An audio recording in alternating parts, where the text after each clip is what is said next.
Hi, this is Vijay Kesari and welcome to Andhra Podcaster, where we discuss questions, perspectives and possibilities focused on development of Andhra. Friends, CBN గారికి అసలు alliances ఎందుకు కావాలి?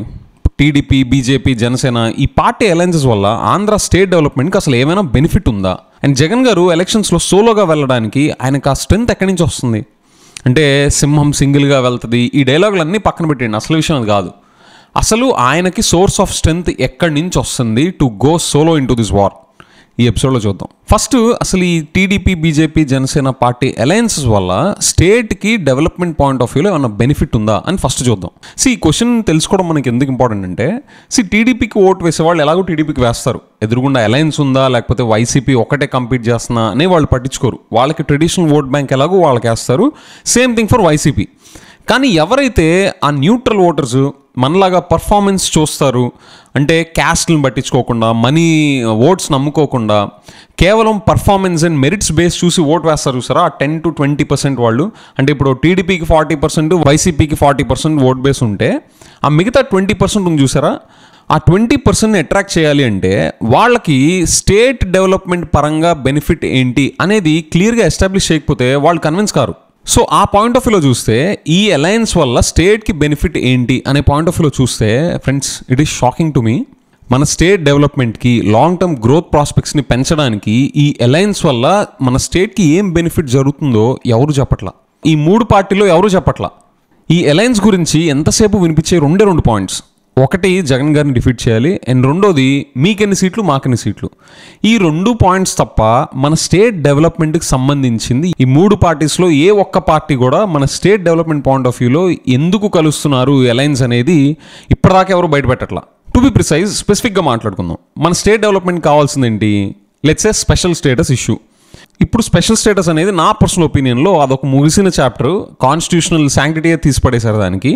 ఒకవేళ political parties అన్ని చలామణి చేస్తున్నాయి కదా స్పెషల్ స్టేటస్ ఇష్యూ అని చెప్పేసి, లెట్సే దాన్ని బేస్ చేసుకునే మనకి ఇంకా స్పెషల్ స్టేటస్ ఇష్యూ అనేది ఇంకా లైవ్లో ఉందనుకుందాం. అండ్ దానివల్ల స్టేట్ డెవలప్ అయ్యే ఛాన్స్ ఉంది కదా, going by their argument only. So ఆ స్పెషల్ స్టేటస్ ఇష్యూకి సంబంధించి ఇదిగో బీజేపీతో మేము అలయన్స్కి వెళ్తున్నాం కాబట్టి ఇదిగో స్పెషల్ స్టేటస్ పట్ల బీజేపీ పార్టీ మనకు సపోర్ట్గా ఉంది, ఇప్పుడు ఈ అలయన్స్లో మనం గెలిస్తే స్పెషల్ స్టేటస్ అనేది ఆంధ్రాకు వస్తుంది. అలాంటిది ఏమైనా వస్తుందా ఇందులో నుంచి? అది లేదు. పోనీ క్యాపిటల్ డెవలప్మెంట్కి ఇదిగో మోడీ గారితో మేము మాట్లాడాము, క్యాపిటల్ డెవలప్మెంట్ పాయింట్ ఆఫ్ వ్యూలో ఆయన సపోర్ట్ చేస్తున్నారు, ఇన్ని వేల కోట్లు క్యాపిటల్ డెవలప్మెంట్ని, క్యాపిటల్ కన్స్ట్రక్ట్ చేసుకోవడానికి, అక్కడ ఇన్ఫ్రాస్ట్రక్చర్ డెవలప్ చేసుకోవడానికి ఆయన స్పెషల్ గ్రాంట్ ఒకటి ఇస్తా అంటున్నారు అని ఏమన్నా మనకేమైనా ప్రకటించారా? అది లేదు. పోనీ ఏమన్నా పబ్లిక్ సెక్టర్ యూనిట్స్, ఇప్పుడు గవర్నమెంట్ చాలా lakhs of crores semi conductor plants, మన చిప్ మ్యానుఫ్యాక్చరింగ్ యూనిట్స్ వాటి మీద ఇన్వెస్ట్ చేస్తున్నాయి కదా, సో వాటికి సంబంధించిన ఇండస్ట్రీస్ ఇక్కడ మేము పెట్టేలా చూస్తాము, 10 ఇండస్ట్రీస్లో లెట్సే 1 or 2 ఇక్కడ పెట్టేలా మేము చూస్తాము. ఆర్ మిగతా ఇండస్ట్రీస్లో మేము పెట్టబోయే పబ్లిక్ సెక్టర్ యూనిట్స్ ఒకవేళ గవర్నమెంట్కి ప్లాన్ ఉంటే అలాంటి మేము ఆంధ్రాలో ఇదిగో 10 ఇండస్ట్రీస్లో అట్లీస్ట్ 1 మేము ఇక్కడ కంపల్సరీ పెడతాము అని చెప్పేసి అలాంటి హామీలు ఏమైనా తీసుకుంటున్నారా? లేదు. పోనీ సెంట్రల్ గవర్నమెంట్ గ్లోబల్ కేపబిలిటీ సెంటర్స్ని చాలా యాక్టివ్గా పుష్ చేస్తున్నాయి, ప్రైవేట్ సెక్టర్ కంపెనీస్ని పెట్టమని చెప్పి. ప్రపంచవ్యాప్తంగా ఉన్న గ్లోబల్ కేపబిలిటీ సెంటర్స్లో 50% ఇండియాలోనే ఉన్నాయి. అండ్ మన ఆంధ్రాలో హార్డ్లీ 1-2 ఉన్నాయో కూడా డేటా సరిగ్గా లేదు. మన ఆంధ్రాలో global capability centres presence is almost negligible. So ఆ పాయింట్ ఆఫ్ వ్యూలో ఆంధ్రాలో గ్లోబల్ కేపబిలిటీ సెంటర్స్ ఎవరన్నా పెడుతుంటే పెద్ద పెద్ద కంపెనీస్ వీళ్ళందరూ వాళ్ళు ఎంప్లాయ్మెంట్ జనరేట్ చేసే ఆపర్చునిటీస్ ఇక్కడ క్రియేట్ చేస్తున్నారు కాబట్టి వాళ్ళకి ఆంధ్రాలో పెడితే ఏమైనా స్పెషల్ ఇన్సెంటివ్స్ మిగతా స్టేట్స్లో పెట్టేదానికన్నా ఇక్కడ ఏమైనా స్పెషల్ ఇన్సెంటివ్స్ వాళ్ళు ఏమన్నా ప్రకటిస్తున్నారా? అది లేదు. పోనీ మోడీ గారు స్టార్టింగ్లో ఒక 500 స్మార్ట్ సిటీస్ బిల్డ్ చేస్తామని చెప్పేసి మన ఆంధ్రాలో కూడా మన ఇండియా వైడ్ చాలా సిటీస్ని ప్రకటించారు. ఆ ప్రోగ్రామ్ మొమెంటం ఎటో పోయింది. సో ఇప్పుడు అలయన్స్ వల్ల ఇదిగో కర్నూలు, రాజమండ్రి, విజయవాడ, వైజాగ్, ఒంగోలు, తిరుపతి ఇవన్నీ స్మార్ట్ సిటీస్లో భాగంగా ఇంత బడ్జెట్స్ అలొకేట్ చేసి ఇక్కడ ఇన్ఫ్రాస్ట్రక్చర్ని అప్గ్రేడ్ చేసే పాయింట్ ఆఫ్ వ్యూలో మేము ఈ సిటీస్ అన్నింటినీ స్పెషల్గా మేము ట్రీట్ చేస్తాము అని చెప్పి ఏమైనా హామీ తీసుకుంటున్నారా? ఇవి కానీ ఇలాంటివి కానీ లేదా ఇంకేమైనా స్టేట్ డెవలప్మెంట్ రిలేటెడ్ ఆస్పెక్ట్స్ మీద మాకు బీజేపీతో అలయన్స్కి వెళ్ళడం వల్ల మన స్టేట్కి బెనిఫిట్ జరగబోతుంది అని ఏమన్నా వీళ్ళు జనాలకి చూపిస్తున్నారా? ఫ్రెండ్స్, నాకైతే ఇంక అనిపించట్లా. సో ఎవరైతే ఈ పార్టీస్, క్యాస్టిజమ్స్, మనీ ఇవన్నీ పక్కకు పెట్టేసి పర్ఫార్మెన్స్ పాయింట్ ఆఫ్ వ్యూలో చూసే వాళ్ళకి ఈ అలయన్స్లో నుంచి వచ్చే వాల్యూ ప్రపోజిషన్ ఏంటి? మన స్టేట్ డెవలప్మెంట్ పాయింట్ ఆఫ్ వ్యూలో ఈ అలయన్స్ వల్ల వచ్చే కాంట్రిబ్యూషన్ ఏంటి? నాకైతే కనిపించట్లా. అండ్ దీనికి తోడు ఇంకో పెద్ద కన్సర్నింగ్ థింగ్ ఏంటంటే, రీసెంట్గా పవన్ కళ్యాణ్ గారు ఈ అలయన్స్ ఫామ్ అవడం కోసం ఆయన సెంట్రల్ గవర్నమెంట్ లీడర్స్ నుంచి, బీజేపీ లీడర్స్ నుంచి చాలా చీవాట్లు తిన్నాను అని చెప్పేసి ఆయన అన్నారు. ఫ్రెండ్స్, ఒక్కసారి మీరు జూమింగ్ చేసి చూస్తే అది ఒకవేళ టీడీపీ, జనసేన, బీజేపీ అలయన్స్ ఒకవేళ గెలిచినా కూడా, ఫర్ ఎగ్జాంపుల్ గెలిస్తే మన స్టేట్ని ఎంత వీక్ పొజిషన్లో పెడుతుంది అంటే, లెట్సే ఇప్పుడు టీడీపీ అలయన్స్ అంతా గెలిచింది అనుకుందాం. ఇప్పుడు టీడీపీ మన స్టేట్ డెవలప్మెంట్ పాయింట్ ఆఫ్ వ్యూలో ఒకటి గట్టిగా చేయాలి అని చెప్పేసి సెంట్రల్ గవర్నమెంట్ని వెళ్ళి అడుగుదాం అనుకుందాం అనుకోండి, వాళ్ళకి ఆ బార్గెనింగ్ పవర్ ఉంటుందా? అసలే మీతో రావడానికి మేము ఇష్టంగా లేకుండా వచ్చాము అన్న వాళ్ళ దగ్గరికి వెళ్ళి వీళ్ళు గట్టిగా అడగగలరా TDP leaders? So state development point of వ్యూలో ఎలాంటి బెనిఫిట్ లేనప్పుడు, at the same time TDP ఒకవేళ గెలిచినా కూడా టీడీపీని వీక్ పొజిషన్లో పెట్టి అండ్ దాని ద్వారా మన స్టేట్ ఇంట్రెస్ట్ని తక్కువ పొజిషన్లో పెట్టే అలయన్స్ ఫార్మేషన్లోకి వెళ్ళడం వల్ల స్టేట్కి బెనిఫిట్ ఏంటి? ఒకవేళ జగన్ గారిని డిఫీట్ చేయాలి అని చెప్పేసి మీరు అలయన్స్ ఫామ్ అయ్యి గెలిచారే అనుకోండి, అది స్టేట్ డెవలప్మెంట్ పాయింట్ ఆఫ్ వ్యూలో ఎలా బెనిఫిట్ అవుద్ది? సో ఈ అలయన్స్ ఫార్మేషన్కి అల్టిమేట్గా జగన్ గారిని డిఫీట్ చేయడానికి మించి స్టేట్కి డెవలప్మెంట్ పాయింట్ ఆఫ్ వ్యూలో ఏంటి మీరు తీసుకొచ్చే బెనిఫిట్ అనేది ఎస్టాబ్లిష్ చేయడంలో ఇప్పటి వరకు అయితే నాకు ఎలాంటి క్లారిటీ కాదు కదా, దానికి సంబంధించిన హింట్స్, క్యూస్ కూడా నాకేం కనిపించట్లా. ఆర్ ఫ్రెండ్స్, ఇక్కడ ఇంకో పాసిబిలిటీ ఉంది. ఈ అలయన్స్ ఫామ్ అవడానికి సిబిఎన్ గారికి ఒక రీజనబుల్గా కనిపించే ఒకే ఒక రీజన్ ఏమై ఉండొచ్చు అంటే, ఇప్పుడు జగన్ గారు వెల్ఫేర్లో చాలా స్ట్రాంగ్ పోల్ పొజిషన్ తీసుకొని ఉన్నారు. అంటే వెల్ఫేర్ ప్రామిసెసే కాదు, డెలివరీ కూడా ఇదివరకు రిజీమ్స్తో పోలిస్తే చాలా స్ట్రాంగ్గా డెలివర్ చేస్తున్నారు. సో జగన్ గారు డెలివర్ చేసిన వెల్ఫేర్ని ఓవర్ షాడో చేస్తా టీడీపీ ప్రామిసెస్ని డెలివర్ చేయాలి అంటే, ఓకే అంటే లెట్సే మొన్న 6 గ్యారంటీస్ అని, లేదా ఇంకా సిబిఎన్ గారు ప్రామిస్ చేసే వెల్ఫేర్ స్కీమ్స్ అన్నిటినీ డెలివర్ చేయాలి అంటే, జగన్ గారికి మించి స్టేట్లో ఉన్న బడ్జెట్ సరిపోక సెంట్రల్ గవర్నమెంట్ హెల్ప్ తప్పనిసరిగా అవసరమయ్యే పరిస్థితిలో ల్యాండ్ అవుతాం అని కనుక ఆయన ఒక కన్క్లూజన్కి వచ్చి ఉండాలి. సో దానికోసం బీజేపీని కూడా ఒక అలయన్స్ పార్ట్నర్ కింద చేసేసుకుంటే, కంబైన్ చేసి మనం ఇచ్చిన వెల్ఫేర్ స్కీమ్స్ కాబట్టి దాన్ని నెరవేర్చడంలో ఎలాగో మోడీ గారితో ఈ అలయన్స్లో మమ అనిపించేసాం కాబట్టి అవి డెలివర్ చేసే బాధ్యత మోడీ గారిది కూడా ఉంటుంది. సో మనకి ప్రెషర్ తగ్గిద్ది అనేది ఒక పాయింట్ ఆఫ్ వ్యూ. ఒకవేళ అదే నిజమైతే ఇక్కడ వచ్చిన సమస్య ఉంది. అదేంటంటే, ఈ అలయన్స్లోకి బీజేపీ రావడానికి అయిష్టంగా వస్తుంది అనేది పబ్లిక్లో ఎస్టాబ్లిష్ చేసేసాక వెల్ఫేర్ స్కీమ్స్కి డబ్బులు ఇవ్వండి అని చెప్పి టీడీపీ వెళ్ళి గట్టిగా నెగోషియేట్ చేసే పవర్ టీడీపీకి ఉంటుందా? ఒకవేళ వెల్ఫేర్ స్కీమ్స్ డెలివర్ చేయడానికి సపోర్టే దొరికిందనుకోండి, మన స్టేట్ డెవలప్మెంట్కి లాంగ్ టర్మ్ గ్రోత్ ప్రాస్పెక్ట్స్ని బిల్డ్ చేయాలి అంటే ఇన్ఫ్రాస్ట్రక్చర్ రిలేటెడ్ ప్రైవేట్ సెక్టర్ని బూస్ట్ చేయడం పాయింట్ ఆఫ్ వ్యూలో అది కదా మేజర్గా కావాల్సింది. సో ఈ వెల్ఫేర్కి ఒకవేళ సపోర్ట్ తెచ్చుకున్నా కూడా మన స్టేట్ లాంగ్ టర్మ్ డెవలప్మెంట్కి ఇది ఎలాగ ఉపయోగపడుతుంది?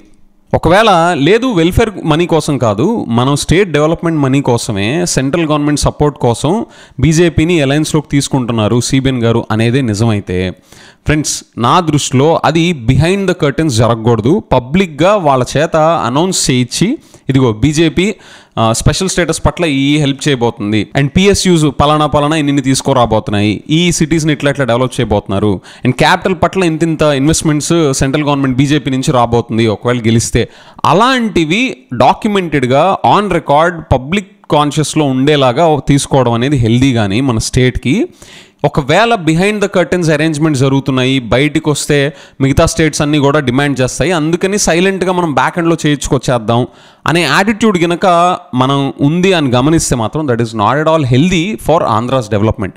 ఎందుకంటే friends, this is a country where, అంటే మన దేశంలో మన స్టేట్ని ఎట్లా బైఫర్కేట్ చేశారు, డెమోక్రసీకి క్వైట్ ఆపోజిట్గా వెళ్ళి పార్లమెంట్లో కెమెరాస్ షట్ డౌన్ చేయడం మీరు ఎప్పుడైనా చూసారా? మన స్టేట్ బైఫర్కేట్ చేసేటప్పుడే జరిగింది అది.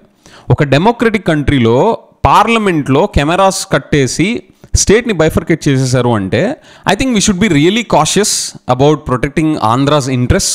ఇన్ఫ్యాక్ట్ చెప్పాలి అంటే పబ్లిక్లోకి వచ్చి చెప్పినంత మాత్రాన వాళ్ళు వచ్చాక పవర్లోకి వచ్చాక చేస్తాము అని కూడా మనం లెక్కలోకి తీసుకోలేము, looking at the history so far. Summary ఏంటంటే, బిహైండ్ ద కర్టన్ స్టేట్కి డెవలప్మెంట్ జరిగేది ఏమైనా ఉండుండొచ్చు, మిగతా స్టేట్స్ అన్నీ కంపీట్ చేస్తాయి, మిగతా స్టేట్స్ అన్నీ క్వశ్చన్ చేస్తాయి, బీజేపీ కనుక అప్ఫ్రంట్గా పబ్లిక్ డొమైన్లోకి వచ్చి డైరెక్ట్గా మేము ఆన్ రికార్డ్ ఇవి బెనిఫిట్స్ చేస్తామని చెప్తే మిగతా స్టేట్స్ అన్ని మీద వచ్చి పడతాయి. సో బిహైండ్ ద కర్టెన్స్ ఏదో డీల్ మనం వర్కౌట్ చేస్తారు అనేది కనుక అయితే మాత్రం I'm not buying in to that. And friends, మీరు గమనిస్తే this is exactly the strength behind Jagan గారు సోలో వార్. ఆయన ఎలక్షన్స్లో ఏ పార్టీతో పొత్తు లేకుండా సింహం సింగిల్గా వెళ్ళిపోద్ది అనే డైలాగులు ఎన్ని కాదు. అసలు విషయం ఏంటి అంటే, ఆయన మార్కెట్ని ఒక welfare and pro private sector సెంట్రిక్గా పోలరైజ్ చేశారు. వెల్ఫేర్లో ఇప్పటిదాకా ఎవరు డెలివర్ చేయనంతగా అగ్రెసివ్గా వెళ్ళి వెల్ఫేర్లో డెలివర్ చేశారు. ప్రామిస్ చేయడమే కాదు, ఒక 40 years యాక్టివ్ పాలిటిక్స్లో ఉన్న ఒక 3 times సీఎంగా చేసిన వ్యక్తికి ఛాలెంజింగ్గా వెళ్ళి ఆయన్ని మించి వెల్ఫేర్లో ఆయన పొజిషన్ ఆయన క్రియేట్ చేసుకొని పెట్టుకున్నారు. సో టెక్నికల్గా ఈయన తీసుకున్న పోల్ పొజిషన్ని కౌంటర్ చేయాలి, ఈయన జగన్ గారిని కౌంటర్ చేయాలి అంటే ఈయనకి మించి వెల్ఫేర్ చేసి ఉండాలి, లేదా ఆయన కన్నా అదర్ పొలారిటీ అంటే ప్రో ప్రైవేట్ సెక్టర్కైనా వాళ్ళు వచ్చి గేమ్ ఆడగలగాలి. సిబిఎన్ గారికి వెల్ఫేర్లో చూస్తే జగన్ గారిని మించిన పర్ఫార్మెన్స్ ఏమి ఇప్పటిదాకా లేదు. That is proven with the data. And pro private sector అన్న ఆయనే చివరికి ఆ pro private sector pole position వదిలేసి ఆయన కూడా మళ్ళీ వెల్ఫేర్ చుట్టూరుతానే వస్తున్నారు. And this is exactly the reason why Jagan garu doesn't need any alliances. ఆయన తీసుకున్న పోల్ పొజిషన్కి కట్టుబడి ఆయన కంప్లీట్గా డెలివర్ చేశారు. అంటే దాని అర్థం స్టేట్ డెవలప్ అయిపోయిందని కాదు, ఆయన ఎంచుకున్న స్ట్రాటజీ ప్రకారం ఆయన ఆ స్ట్రాటజీకి నిలబడి ఆ స్ట్రాటజీని ఎగ్జిక్యూట్ చేశారు, వెల్ఫేర్ని డెలివర్ చేశారు. అండ్ ఇక్కడ ఇంకో పాయింట్ ఏంటి అంటే he's totally banking on his performance. So therefore ఆయన టెక్నికల్గా he's eligible to go solo into this war because of his competency. Whereas CBN గారు హిస్టారికల్ పర్ఫార్మెన్స్ వీక్గా ఉండడం వల్ల అండ్ జగన్ గారు మంచి పర్ఫార్మెన్స్ వెల్ఫేర్లో డెలివర్ చేసేయడం వల్ల అండ్ పబ్లిక్ కూడా వెల్ఫేర్ సెంట్రిక్గానే ఎక్కువ ఉన్నారు కాబట్టి ఆయనకి ట్రెడిషనల్గా ఉన్న pro private sector brand pole position ఆయనకి హెల్ప్ అవ్వట్లేదు.